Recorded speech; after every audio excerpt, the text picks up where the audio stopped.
Hello everyone and welcome to Diadoka.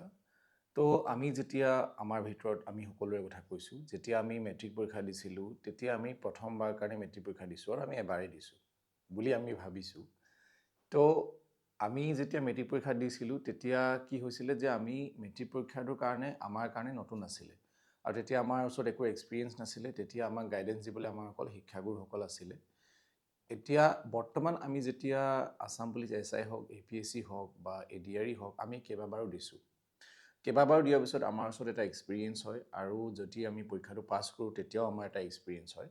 তাৰপিছত কিন্তু আমি এনেকৈও ভাবিব পাৰোঁ যে যদি আমি বৰ্তমান যদি আমাক প্ৰিপেৰেশ্যন কৰিবলৈ দিয়া হয় বৰ্তমানৰ পৰিস্থিতি চাই পেলাই বৰ্তমানৰ এক্সাম পেটাৰ্ণ চাই পেলাই বৰ্তমান যিমান কম্পিটিশ্যন আছে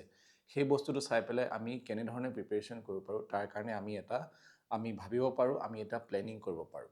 সো সেইটো কাৰণে আজি আমি এইটোৱে ডিসকাস কৰিম যে যদি আজি মোক দিয়া হয় যে 2026 চনৰ আপোনালোকৰ যেটো আগন্তুক পৰীক্ষা আছে তাৰ কাৰণে প্ৰিপেৰেশ্যনৰ কাৰণে যদি মোক দিয়া হয় আসাম পুলিচ এছআইৰ কথা কৈছোঁ আৰু সেই এক্সামটো মই কেনেদৰে প্ৰিপেৰেশ্যন চলাম আমাৰ মাইণ্ডছেট কি হ'ব আমাক কোন ধৰণৰ পাৰফেক্ট প্লেনিঙৰ প্ৰয়োজন নাই আমি এটা সিম্পল আমি যেনেকৈ আমি পঢ়িব লাগে যেনেকৈ আমি ক্লাছ 10ত পঢ়িছিলোঁ যেনেকৈ আমি হায়াৰ সেকেন্ডাৰী পঢ়িছোঁ গ্ৰেজুৱেশ্যন পঢ়িছোঁ ঠিক তেনেদৰে আমি পঢ়িম ইয়াত কোনো ধৰণৰ এক্সট্ৰা সাইন্টিফিক আমি মাথা লগাব কোনো প্ৰয়োজন নাই সো প্ৰথমতে যেতিয়া আমি ধৰি লওক এতিয়া আপোনালোকৰ নটিফিকেশ্যন ওলালে আমি প্ৰথম কথাটো মই এইটোৱে কৰিম যে আমি প্ৰথমে নটিফিকেশ্যনখন চাম নটিফিকেশ্যনখন এইটো কাৰণে চাম কাৰণ প্ৰত্যেক বছৰে কিছুমান নটিফিকেশ্যন চেঞ্জ হ'ব পাৰে তাৰ এক্সাম পেটাৰ্ণ চেঞ্জ হ'ব পাৰে সিলেকশ্যন প্ৰচিডিউৰ চেঞ্জ হ'ব পাৰে তো সেইটো কাৰণে আমি প্ৰথমতে আমি নটিফিকেশ্যনখন আমি চাই ল'ব লাগিব ভালকৈ পঢ়ি ল'ব লাগিব তো মই ভাবি লৈছোঁ যে আমি সকলোৱে সেইটো বস্তু আমি গম পাওঁ তাৰপিছত আমি নেক্সট আমি যাম যিখন নটিফিকেশ্যনৰ আমাৰ চিলেবাছখন আছে অফিচিয়েল যিখন চিলেবাছ সেই চিলেবাছখন আমি চাম সেই চিলেবাছখন আমি চাই পেলাই আমি কি কৰিম আমি জানো যে আমাৰ আসাম গভৰ্ণমেণ্টৰ যিবিলাক এক্সামৰ যিবিলাক চিলেবাছ সেইবিলাক আমাৰ স্পেচিফিক নহয় হয়নে তো সেইটো কাৰণে আমি কি কৰিম যে আমি সেইখিনি আৰু ডিকোড কৰিব চাম আমি বেলেগৰ আপোনালোকে সহায় ল'ব পাৰে ইয়াত আমি ডিছকাছ কৰি থৈছোঁ আমি গোটেই চিলেবাছ মই কেইবাবাৰো ডিকোড কৰি থৈছোঁ আপোনালোকৰ কাৰণে বা সেইটো প্ৰত্যেক বছৰ বেলেগো হ'ব পাৰে সেইটো কাৰণে আমি বাৰে বাৰে ডিছকাছ কৰিছোঁ প্ৰিভিয়াছ ইয়েৰ কুৱেশ্যন মিলাই পেলাই আমি ডিছকাছ কৰিছোঁ তো চিলেবাছখন আমি চালোঁ চিলেবাছখন চোৱাৰ পিছত আমি প্ৰিভিয়াছ ইয়েৰ কুৱেশ্যন কিছুমান চাম আমি জানো যে প্ৰিভিয়াছ ইয়েৰ কুৱেশ্যন চাই পেলাই আমাৰ যদিও ইমান লাভ নাই তথাপিও আমি এটা আইডিয়া পাম যে কেনেকুৱা ধৰণৰ কুৱেশ্যন আহিছিলে বা কেনেকুৱা ধৰণৰ কুৱেশ্যন অহাৰ আমাৰ সম্ভাৱনা আছে মানে কুৱেশ্যনৰ আমি ষ্টেণ্ডাৰ্ডটো চাম যে কোনটো লেভেললৈকে আমাক কুৱেশ্যনবিলাক সোধা গৈছে তাৰপিছত আমি যেতিয়া প্ৰিভিয়াছ ইয়েৰ কুৱেশ্যন চালোঁ তেতিয়া আমাৰ মেইন আহিব আমাৰ প্ৰিপেৰেশ্যনৰ টাইমটো আহিব যেতিয়া আমি পঢ়িম তাৰ কাৰণে আমি তিনিটা বস্তু মেইনলি ফ'ল' কৰিম সেইটো হৈছে আমি চ'ৰ্চেছটো লিমিটেড ৰাখিম তাৰমানে কিতাপ হৈ গ'ল বা আপুনি যদি কোচিং কৰি আছে বা আপুনি যদি ধৰি লওক আপুনি ইউটিউব ফ'ল' কৰে তো সেই বস্তুটো আমি লিমিটেড ৰাখিম এটা ছাবজেক্টৰ কাৰণে এখন কিতাপহে আমি ৰাখিম তাৰপিছত নেক্সটটো হৈছে আমি ৰিভিজন কৰিম উইকলি কৰিম বা আপোনালোকে প্ৰথমতে ৰিভিজন উইকলি মানে প্ৰত্যেক দিনে ৰিভিজন নকৰিলেও আমি উইকলি ৰিভিজন কৰিম তাৰপিছত আমি এটা উইকলি টেষ্ট কৰিম নিজকে এটা আমি টেষ্ট কৰিম বা আপোনালোকে বেলেগ ক'ৰবাতো কুইজ পাব পাৰে বা আপোনালোকে গুগলত মাৰিলেও আপোনালোকে পাব পাৰে আমি ৰিচোৰ্চবিলাক আজি ডিছকাছ নকৰোঁ জাষ্ট এটা মই প্লেনিংটো আপোনালোকক কৈছোঁ যে কেনেধৰণে আমি চিন্তাটো আগবঢ়াম তাৰপিছত আমাৰ মেইন যেনেকৈ মই ক'লোঁ যে মেইন আমাৰ যিটো ফ'কাছ সেইটো হৈছে এটা ছাবজেক্ট আৰু এটা ছাবজেক্টৰ কাৰণে এখনেই কিতাপ আৰু মাল্টিপল ৰিভিজন আমি সেইখন কিতাপে আমি কেইবাবাৰো আমি পঢ়িম তাৰপিছত আমি মেইনলি যেতিয়া আমি প্ৰিপেৰেশ্যন ষ্টাৰ্ট কৰিম আমি কোৰ কিছুমান ছাবজেক্টত আমি ফ'কাছ কৰিম মানে মোৰ কথা কৈছোঁ যে মই কিছুমান কোৰ ছাবজেক্টত ফ'কাছ কৰিম আৰু মই ইয়াতে ধৰি লৈছোঁ যে মই এই মানে কোন ধৰণৰ ছাবজেক্টৰ বিষয়ে একো নাজানো যিখিনি আমি স্কুলত পঢ়ি আছোঁ সেইখিনি আমি জানো ইয়াৰ ভিতৰতে আপোনালোকৰ কিছুমান ষ্ট্ৰং পইণ্ট বা উইক পইণ্ট থাকিব পাৰে কেনেকৈ যে যদি আপোনালোকে ধৰি লওক কোনোবাই গ্ৰেজুৱেশ্যন কৰিছে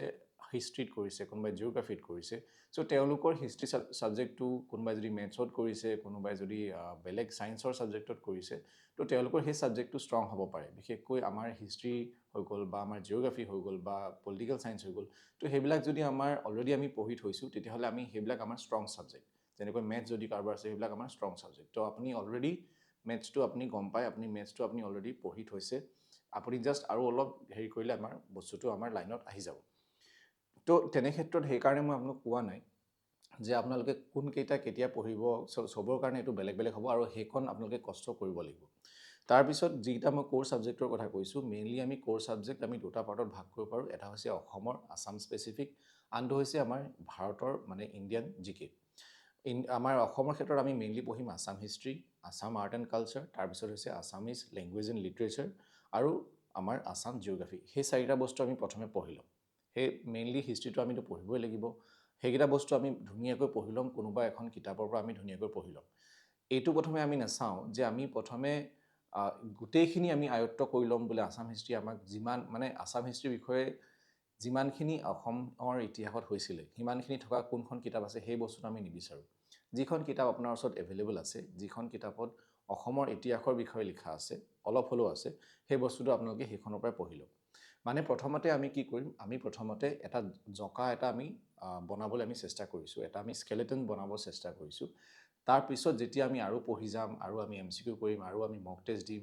সিমানখিনি আমি তাত আৰু আমি কি এড কৰি যাম, আমি ব্লাড এড কৰিম, ভেইনছ এড কৰিম, তাৰপিছত আমি মাংস এড কৰিম, তাৰপিছতে আমাৰ গোটেই ষ্ট্ৰাকচাৰটো বনিব। প্ৰথমে আমি জঁকাটো বনাই ল'ব লাগিব, বেকবোনডাল বা আমি যিটো আমাৰ ষ্ট্ৰাকচাৰটো, বেছটো, ফাউণ্ডেশ্যনটো আমি প্ৰথমে বনাই ল'ব লাগিব। তাৰপিছত ইণ্ডিয়ান জিকেৰ ক্ষেত্ৰত আমি কি পঢ়িম, ইণ্ডিয়ান হিষ্ট্ৰী পঢ়িম আৰু ইণ্ডিয়ান পলিটি। এই দুটা ছাবজেক্ট মাষ্ট, এই দুটা ছাবজেক্ট আপোনালোকে ক্লিয়াৰ কৰি ল'ব লাগিব। ইকনমিক্স আৰু জিঅ'গ্ৰাফী, ইকনমিক্সটো আপোনালোকে ইগন'ৰ কৰিব পাৰে, কিন্তু আজিকালি কুৱেশ্যন আহিবও পাৰে, কিন্তু ইকনমিক্সটো আপোনালোকে পাছলৈ যদি সময় থাকে তেতিয়াহে আপোনালোকে চাব, কিন্তু যেতিয়া আমি দিছিলোঁ তেতিয়া আমি ইকনমিক্স পঢ়া নাছিলোঁ। তাৰপিছত আৰু আহি গ'ল আমাৰ ইণ্ডিয়ান আৰ্ট এণ্ড কালচাৰ। সেইটো আপোনালোকে MCQ থ্ৰুদিও আপোনালোকে কৰিব পাৰে, কাৰণ এইবিলাক বহুত অলপ ডাঙৰ ডাঙৰ মানে ঢেৰ পঢ়িবলগীয়া হৈ যায়। তাৰপিছত আমাৰ যি ইণ্ডিয়ান আপোনালোকে জিঅ'গ্ৰাফী, ইণ্ডিয়ান জিঅ'গ্ৰাফী আমাৰ ষ্ট্ৰেইট কুৱেশ্যন আহে, মানে আপোনালোকৰ লোকেশ্যন বেছড কুৱেশ্যন আহে। আমাৰ ইণ্ডিয়ান জিঅ'গ্ৰাফী কনচেপচুৱেল কুৱেশ্যন, যে আৰ্থকুৱেক কেনেকৈ হয়, সেইবিলাক খুব মানে আমাৰ ক্লাছ 10 লেভেলৰ কুৱেশ্যন আহে। যদি আপোনালোকে সেইখিনি অকণমান পঢ়িলে এটা আইডিয়া হৈ যাব। যদি আপোনালোকৰ পাছত সময় থাকে বা যদি কোনোবাই পঢ়িও থৈছে, তেতিয়াহ'লে বহুত ভাল কথা, আপোনালোকে ইণ্ডিয়ান জিঅ'গ্ৰাফী যিবিলাক কনচেপচুৱেল আছে তাত সেইখিনি আপোনালোকে পঢ়িব পাৰে, যেনেকৈ টেকটনিক প্লেটছ হৈ গ'ল বা যিমানখিনি বস্তু তাত আছে। তাৰপিছত আৰু দুটা ছাবজেক্ট আমাৰ ইম্পৰ্টেণ্ট আছে, সেই দুটা হৈছে মেথছ আৰু ৰিজনিং। মেথছ আৰু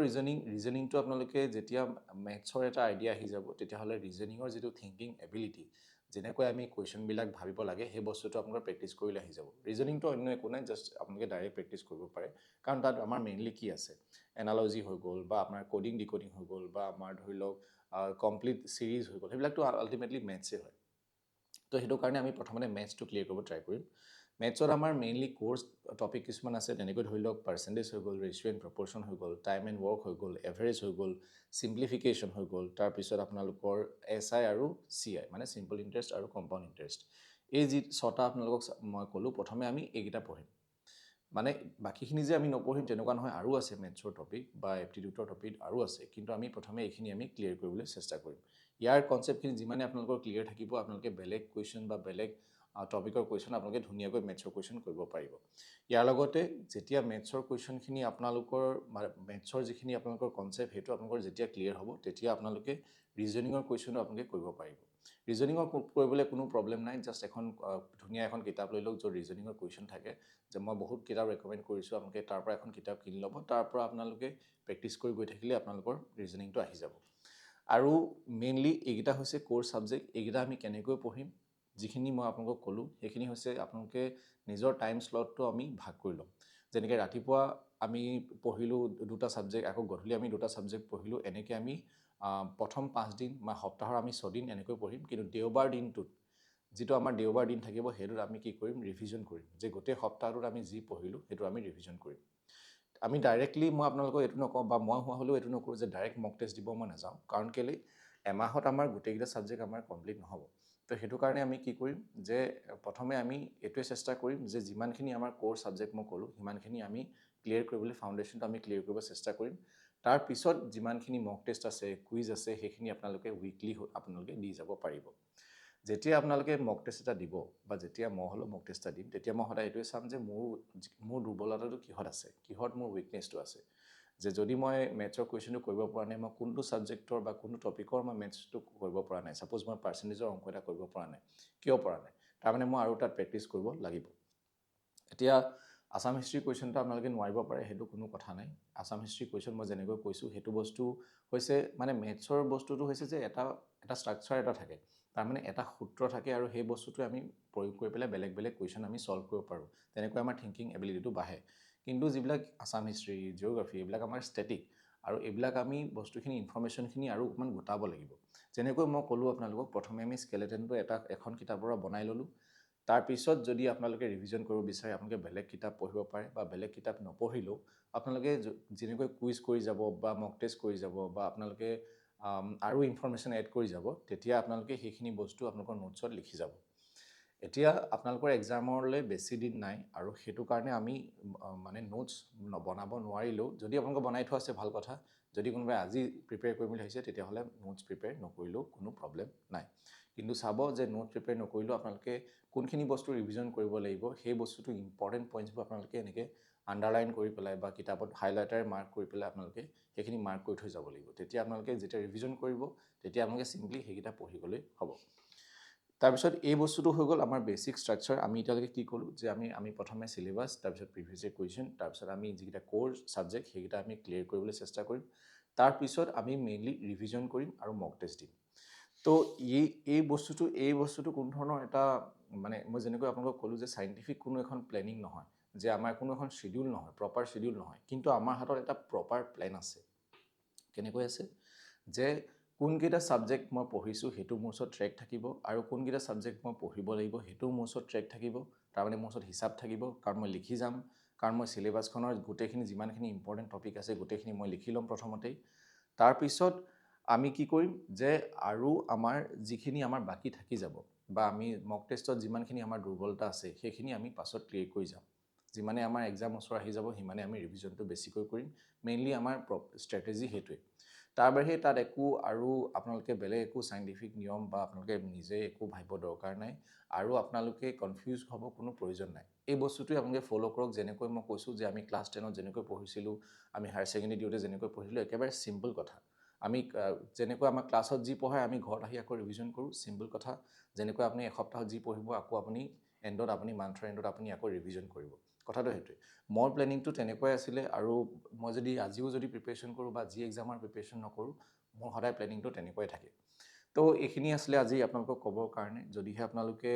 ইয়াৰ ওপৰত আৰু যদি কিবা ডাউট আছে আপোনালোকে কমেণ্ট কৰি জনাব পাৰে যিমান পাৰোঁ মই আপোনালোকক সহায় কৰিবলৈ চেষ্টা কৰিম আৰু ৰঙালী বিহুৰ সকলোকে শুভেচ্ছা জনালোঁ শেহতীয়াকৈ হ'লেও